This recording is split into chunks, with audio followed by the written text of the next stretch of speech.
Assalamualaikum warahmatullahi wabarakatuh. Baiklah, pada materi pertemuan kelima ini saya akan membahas mengenai biaya tenaga kerja, yaitu dosen pengampu saya Pak Yuli Usman, SE, MSI, AK, CA.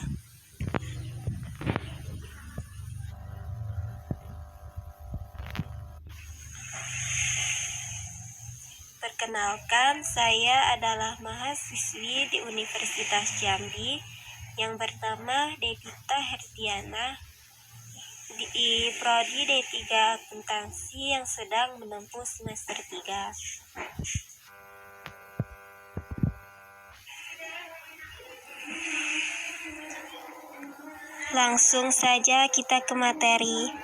A. Pengertian biaya tenaga kerja. Tenaga kerja adalah usaha fisik ataupun mental yang dikeluarkan oleh karyawan untuk mengolah produk.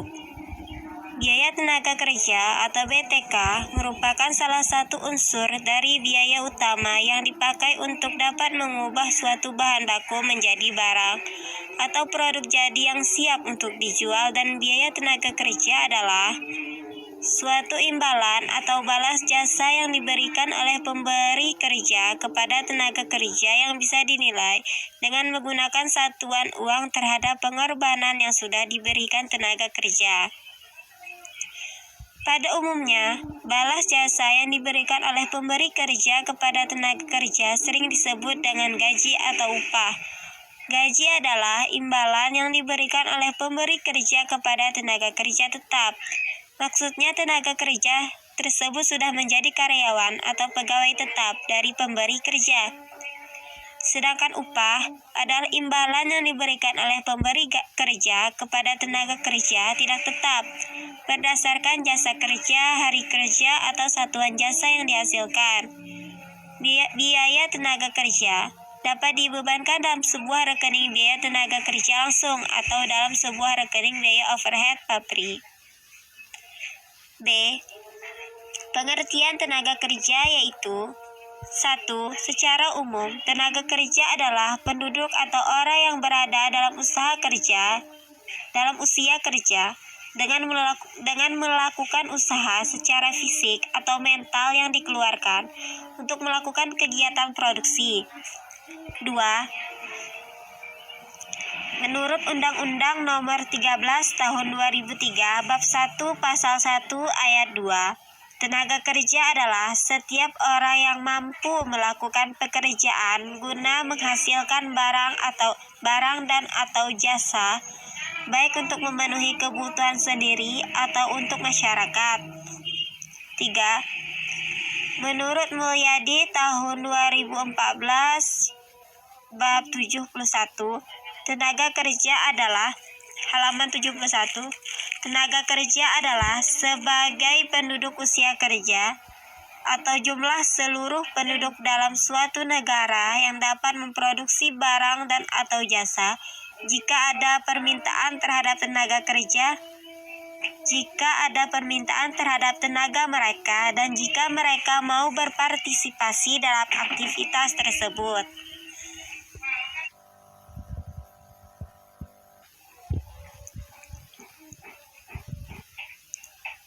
C. Pengawasan biaya tenaga kerja. Dalam perusahaan manufaktur, BTK adalah suatu elemen dari biaya produksi yang dapat dibilang cukup besar. Oleh karena itu harus dilakukan suatu pengawasan. Tujuan utama dilakukannya pengawasan terhadap BTK oleh pihak manajemen perusahaan adalah untuk dapat mencapai efisiensi tenaga kerja, termasuk dalam menentukan tingkat kompensasi gaji dan upah yang memadai, menjaga kualitas produk yang diproduksi agar sesuai dengan standar kualitas, dapat tercapainya volume produksi secara maksimal. Dalam melakukan pengawasan terhadap BTK membutuhkan suatu alat pengukur prestasi kerja yang tepat, misalnya seperti dalam bentuk standar prestasi, supaya bisa dipakai sebagai alat pengukur produktivitas dan juga efisiensi prestasi kerja, dan untuk menilai perbedaan antara yang diharapkan dengan yang dicapai. Pengawasan tenaga kerja bisa dilakukan dengan menggunakan beberapa cara sebagai berikut. 1. Perencanaan dan analisa biaya tenaga kerja atau BTK. Dalam proses ini, bagian akuntansi biaya dan juga bagian perencanaan produksi akan bekerja sama untuk menyusun anggaran biaya tenaga kerja. Terdapat beberapa tahapan yang dilakukan dalam perencanaan produksi, yaitu sebagai berikut. A. Product engineering atau pengembangan produk. Tahap ini mempunyai fungsi untuk membuat kreasi produk baru atau perbaikan rancangan desain atau bentuk dari suatu produk yang sudah ada. Hal tersebut bertujuan supaya bisa meningkatkan potensi penjualan dari produk perusahaan. B. Proses engineering teknik produksi. Tahapan ini mempunyai fungsi untuk mengatur mesin dan juga peralatan supaya dalam keadaan yang baik, dan mengatur aliran produk serta pekerjaan yang bisa menekan jumlah dari tenaga kerja. Hal tersebut bertujuan supaya dihasilkan produk dengan kuantitas dan kualitas yang baik dan tepat. C. Perencanaan, rute, dan jadwal produksi. Tahapan ini mempunyai fungsi untuk menghindari dari berbagai gangguan produksi, misalnya terjadi kekacauan rute dan jadwal produksi, terjadi waktu menganggur atau idle time, dan ketidakefisiensian dari kegiatan operasi yang dilakukan oleh perusahaan.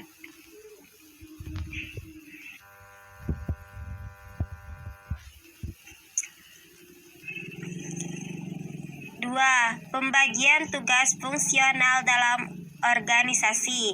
Pembagian tugas fungsional yang ada di dalam organisasi digunakan sebagai alat dalam melakukan pengawasan BTK. Hal tersebut supaya tercapai produktivitas dan juga efisiensi kerja yang diharapkan. Setiap bagian yang berkaitan dengan tenaga kerja dan berbagai tugas fungsional masing-masing bagian adalah sebagai berikut. A. Bagian personalia. Bagian ini mempunyai fungsi dalam menyediakan tenaga kerja yang bisa bekerja dengan efisiensi sesuai dengan permintaan bagian lain yang membutuhkan tenaga kerja. B. Bagian kesehatan. Bagian ini mempunyai fungsi dalam mengupayakan tenaga kerja selalu sehat supaya bisa bekerja dengan produktif dan efisien. C. Bagian penelitian. Bagian ini memiliki fungsi untuk menentukan metode kerja yang bisa meningkatkan produktivitas, efisiensi, dan dapat digunakan sebagai alat untuk mengukur prestasi. D. Bagian perencanaan produksi. Bagian ini mempunyai fungsi dalam menyusun perencanaan produksi yang bisa meningkatkan produktivitas dan juga efisiensi kerja. E. Bagian produksi. Bagian ini mempunyai fungsi melakukan aktivitas produksi sesuai dengan schedule atau jadwal produksi yang sudah ditentukan dengan cara efektif dan efisien. F. Bagian pencatatan waktu kerja. Bagian ini mempunyai fungsi dalam menjamin ketelitian dalam pencatatan jam kerja yang sudah dilakukan oleh setiap tenaga kerja sebagai dasar dalam menentukan besarnya biaya tenaga kerja. G. Bagian gaji dan upah. Bagian ini berfungsi untuk melakukan perhitungan, membayar, dan mendistribusikan biaya tenaga kerja. H. Bagian akuntansi biaya. Bagian ini mempunyai fungsi untuk menyelenggarakan pencatatan BTK atas dasar distribusi biaya tenaga kerja dan jam kerja tenaga kerja, menyusun laporan harga pokok produksi atau laporan harga pokok pesanan.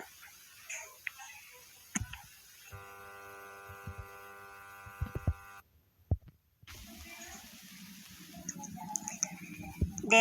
Penggolongan tenaga kerja dan biaya tenaga kerja.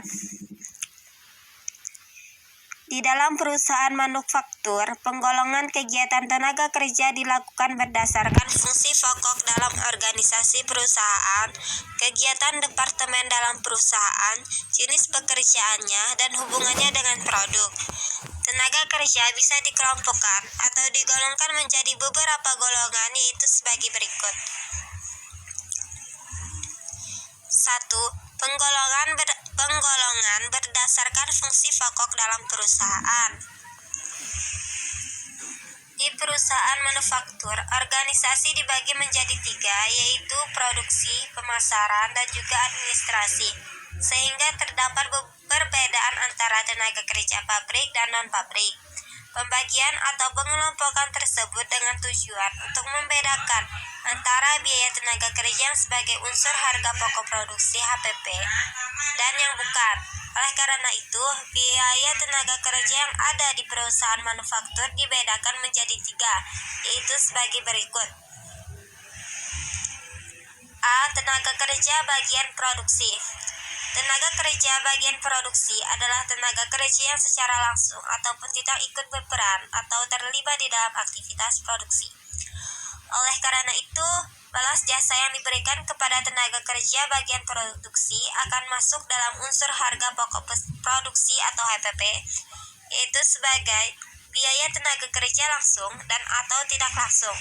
Contoh dari biaya tenaga kerja bagian produksi adalah sebagai berikut, yaitu gaji karyawan pabrik, biaya kesejahteraan karyawan pabrik, upah lembur karyawan pabrik, yaitu dan gaji manajer pabrik serta upah mandor pabrik. B. Tenaga kerja bagian pemasaran. Tenaga kerja bagian pemasaran adalah tenaga kerja yang berkaitan dengan aktivitas distribusi atau penjualan hasil produksi. Oleh karena itu, balas jasa yang diberikan kepada tenaga kerja bagian pemasaran tidak masuk dalam unsur produksi, tapi masuk dalam unsur biaya penjualan. Contoh dari biaya tenaga kerja bagian pemasaran adalah sebagai berikut, yaitu upah karyawan pemasaran, biaya kesejahteraan karyawan pemasaran, biaya komisi pramuniaga, dan gaji manajer pemasaran. C. Tenaga kerja bagian umum dan administrasi. Tenaga kerja bagian umum dan administrasi adalah tenaga kerja yang berkaitan dengan aktivitas administrasi dan umum yang ada di kantor. Oleh karena itu, balas jasa yang diberikan kepada tenaga kerja bagian umum dan administrasi ini akan dimasukkan dalam unsur biaya umum dan administrasi. Contohnya dari biaya tenaga kerja bagian umum dan administrasi adalah sebagai berikut, yaitu gaji karyawan bagian akuntansi, gaji karyawan bagian personalia, dan gaji karyawan bagian sekretariat.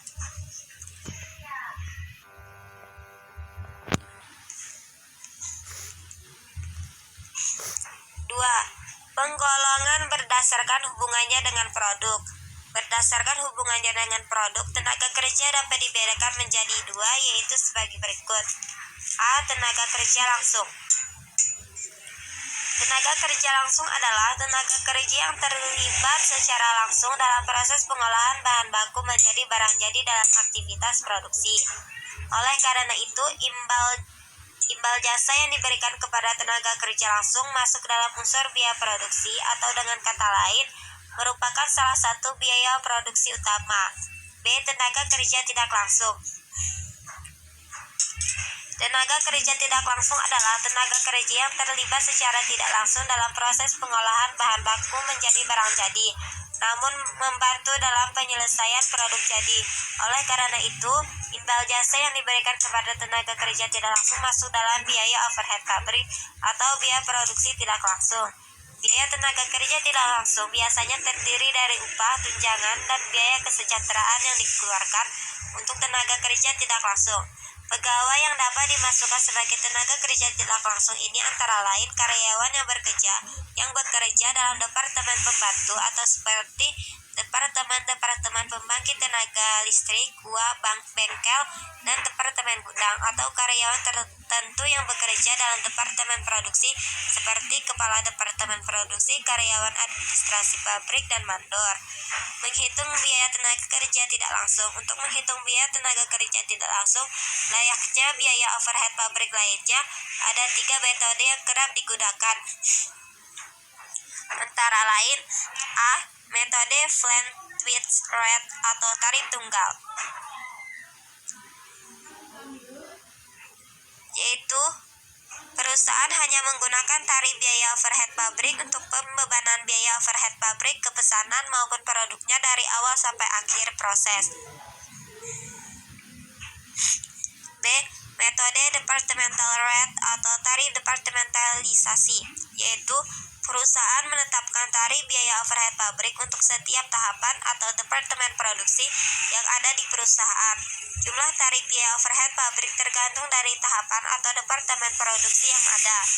C. Metode activity rate atau tarif setiap aktivitas, yakni perusahaan menetapkan tarif biaya overhead pabrik untuk setiap aktivitas yang terjadi dalam pembuatan produknya, dikenal dengan Activity Based Costing atau ABC.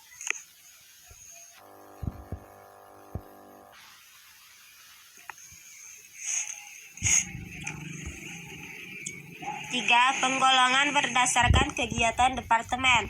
Berdasarkan kegiatan suatu departemen, tenaga kerja bisa dikelompokkan menjadi dua, yaitu sebagai berikut.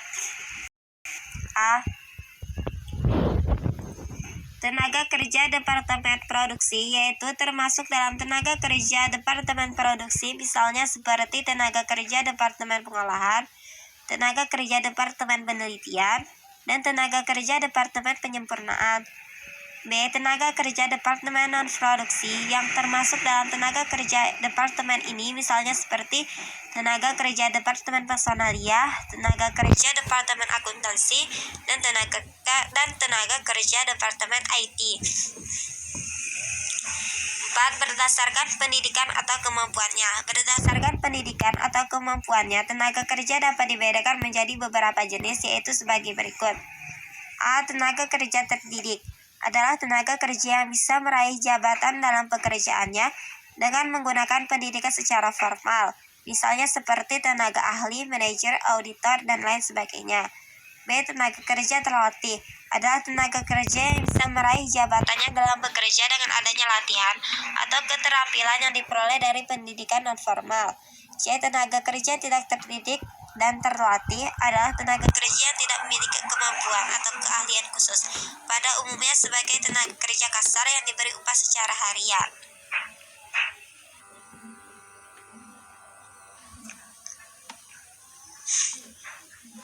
E. Biaya lain yang berhubungan dengan tenaga kerja. 1. Biaya pensiun adalah biaya balas jasa kepada karyawan yang sudah berhenti bekerja dan memenuhi syarat tertentu agar mendapat dana pensiun. 2. Biaya waktu setup. Biasanya dalam sebuah industri manufaktur, terdapat berbagai biaya yang dibutuhkan ketika akan memulai proses produksi yang biasa juga disebut sebagai setup cost. Terdapat 3 cara untuk mencatat biaya setup pada akuntansi. A. Dicatat ke dalam kelompok biaya tenaga kerja langsung. Ketika biaya setup dapat diidentifikasikan berdasarkan produksi pesanan tertentu, maka pencatatannya dimasukkan ke dalam biaya tenaga kerja langsung ke dalam rekening atau barang dalam proses. B. Dicatat sebagai unsur biaya overhead pabrik. Ketika biaya setup dianggap sebagai biaya overhead pabrik, maka pencatatannya jurnalnya yaitu biaya overhead pabrik sesungguhnya di debit, serta kas di kredit, utang dagang di kredit, dan persediaan di kredit. C. Dibebankan pada pesanan produksi. Biaya setup dibebankan terhadap pesanan produksi dan masuk ke dalam biaya tersendiri, dipisahkan dari biaya bahan baku, tenaga kerja langsung maupun overhead pabrik.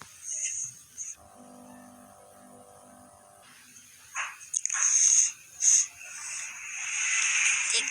Biaya idle time. Dalam menjalankan produksi seringkali terjadi hambatan, mesin yang rusak, atau karyawan yang izin yang menyebabkan adanya idle time atau waktu menganggur.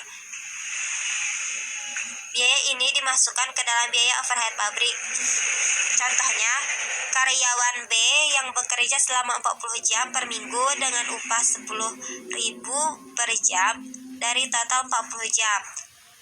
Karyawan B menggunakan 5 jam diantaranya untuk menunggu mesin yang tiba-tiba rusak.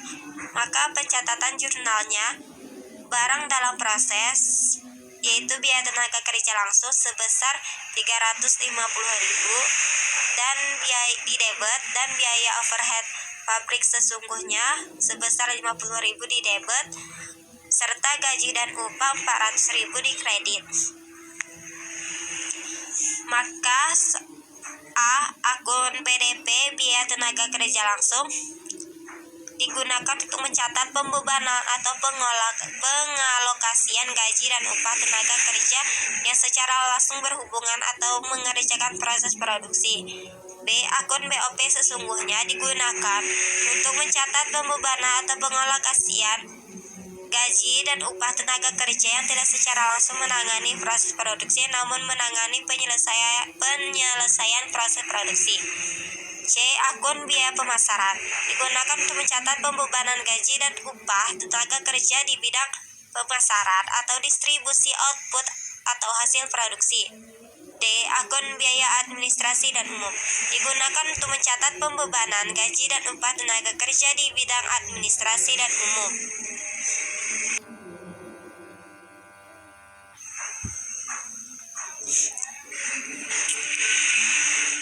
F. Cara pencatatan jurnal gaji dan upah karyawan.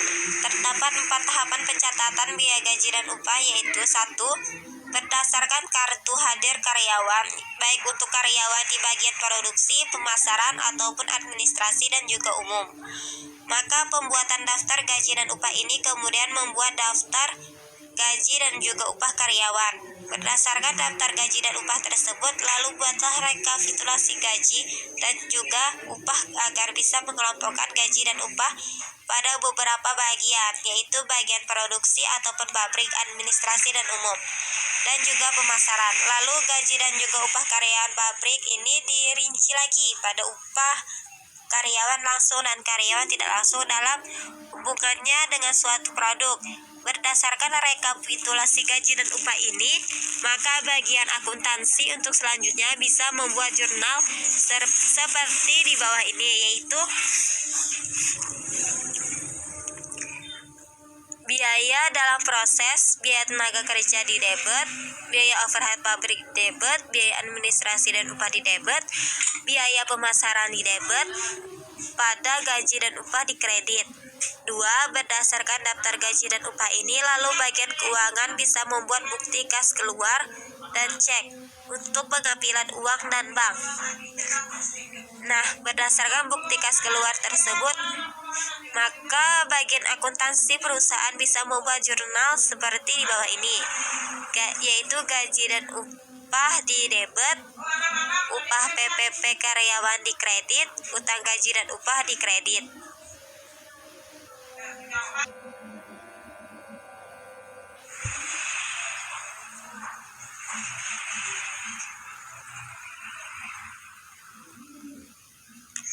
Tiga, setelah cek berhasil diuangkan ke bank, maka uang gaji dan upah selanjutnya ditetapkan pada amplop gaji dan upah pada tiap karyawan. Upah gaji tersebut lalu diberikan oleh juru bayar pada tiap karyawan yang memang berhak. Setiap karyawan selanjutnya memberikan tanda tangan pada daftar gaji dan upah sebagai bukti bahwa dirinya sudah menerima gaji senilai yang tercantum. Selain itu, bagian akuntansi membuat jurnal seperti di bawah ini, yaitu mendebet utang gaji dan upah serta mengkredit kas. 4. Penyetoran pajak penghasilan karyawan ke kas negara selanjutnya harus dijurnal oleh bagian akuntansi seperti di bawah ini, yaitu mendebet utang PPh karyawan serta mengkredit kas.